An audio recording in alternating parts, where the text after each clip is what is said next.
আর গাঁজা ছিল কয় কেজি? 100 গ্রাম। মাত্র 100 গ্রাম? কই সেটা মোটামুটি কয় কেজি বিক্রি হয়? 200 গ্রাম বা 100 গ্রাম। মানে কেজি খানিকও বিক্রি হয় না? না স্যার, তাহলে তো লস। এর আগে তো আপনার মামলা আছে কয়েকটা। 2টা মামলা আছে স্যার। আপনার নাম কি? আরে আপনার নাম কি? রেখা রেখা। মিনিমাম 10টা মামলা আছে। কটা মামলা আছে? মাত্র 2টা। আজকে কয় কেজি ছিল কাছে? আর গাঁজা ছিল কয় কেজি? 100 গ্রাম। আমি মন্দিরে গেটে ভাত বেচতাম। মাত্র 100 গ্রাম? মন্দিরে গেটে ভাত বেচতাম। আরে গাঁজা 100 গ্রাম না 100 কেজি ছিল? 100 গ্রাম। ও 100 গ্রাম। সে কই সেটা? আছে রাখছি স্যার, শেষ করতেছি স্যার। আমি স্যার মন্দিরে সারাদিনে কয় কেজি বিক্রি করেন? সারাদিন আই না স্যার।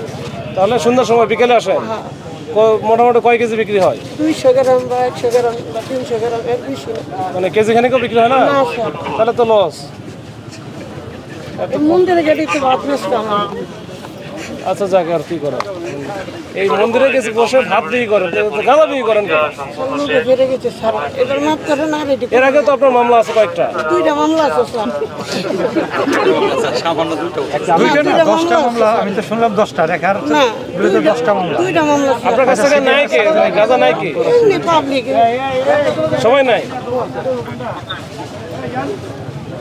আচ্ছা চলেন চল। এই আরেকটা গুন্ডাদারি পাইছিলাম, ওই যে ওর কাছে পাইছি। ওইটা দাড়িওয়ালাই বস্তায় কয়েক টুকরা।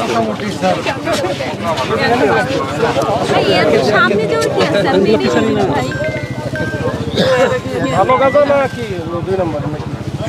স্যার এটা গাঁজা কোয়ালিটি ভালো?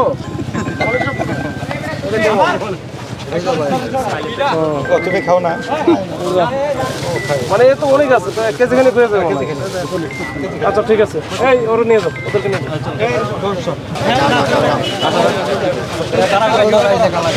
এই আস্তে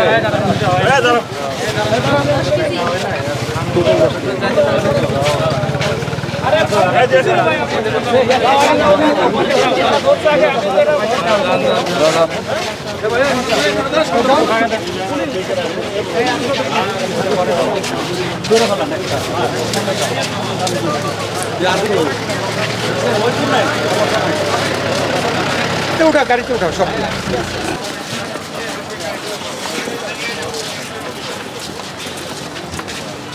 মহিলাটা যেন আমার হারায় না যায়।